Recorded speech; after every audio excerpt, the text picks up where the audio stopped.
ఎన్నో దెబ్బలు ఎన్నోసార్లు పడిపోయి మరలా నేను గట్టిగానే ఉంటే నేనుగా దేవుని కృపలో నన్ను ఒకసారి 2 సార్లు కాదు 4, 5 సార్లు 6 సార్లు అయినా పడ్డాను దెబ్బలు. మరి ఇంకా నాకు దేవుడు ఎందుకు ఈ శిక్షణ నాకు ఇంకా ఎందుకు తండ్రి, ఈ బాధలతోటి నన్ను ఇంకా ఎందుకు ఇలాగా పుట్టుదాం ఎందుకు నన్ను ఈ బాధలు అని చెప్పేసి మా ప్రభుని అడుక్కుంటూ ఉంటాను. అడిగినా సరే ఇంకా దేవుడు నాకు ఎందుకు ఈ ఈ ఇంకా నాకు ఈ లోకంలో ఇంకా ఇంకా ఎందుకు తండ్రి అని అడుక్కుంటానే ఉంటాను.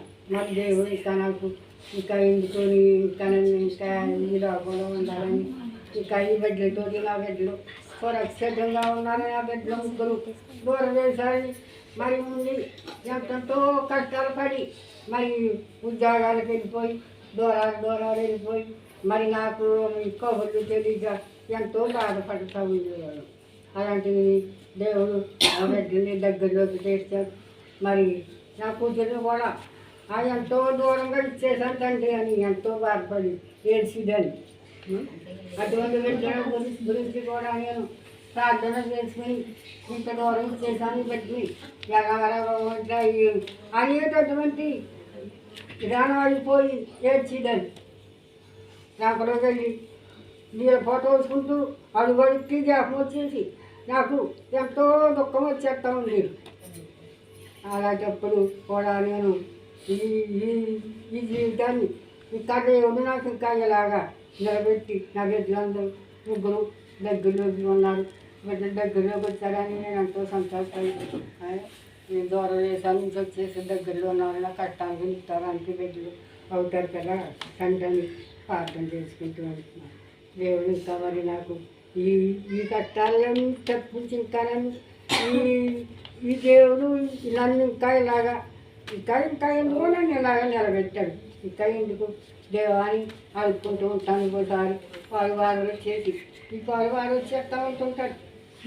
ఇంకా ఎందుకంటే నాకు ఈ భారాన్ని అడుక్కుంటూ ఉంటాను. అలాగే జీవిస్తూ ఉంటున్నాను.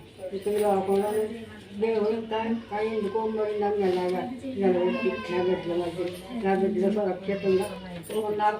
బిడ్డలు దగ్గరగా వచ్చారు. ముగ్గురు బిడ్డలు దగ్గరలో ఉన్నారు. నాకు సురక్షితంగా కావాల్సింది అది ప్రభు అని నేను అడుక్కుంటూ ఇలాగా బ్రతుకుతూ ఉంటున్నాను. అమ్మ మీరందరినీ పెట్టుకోవాలని నేను మీటింగ్ పెట్టుకోవాలని నా మనసులో అనుకున్నాను.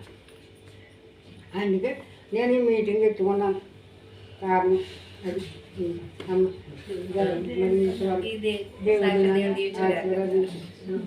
కాపాడారు కాబట్టి ఎన్ని కష్టాలు వచ్చినా ఇంకా నేను ఈ లోపలు ఇంకా నేను ఉండొస్తున్నాడు దేవుడు.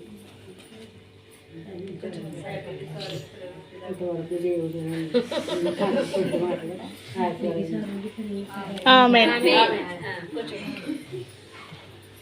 ప్రార్థన చేయాలి, క్లుప్తంగా చేయండి, నలుగురు చేయండి.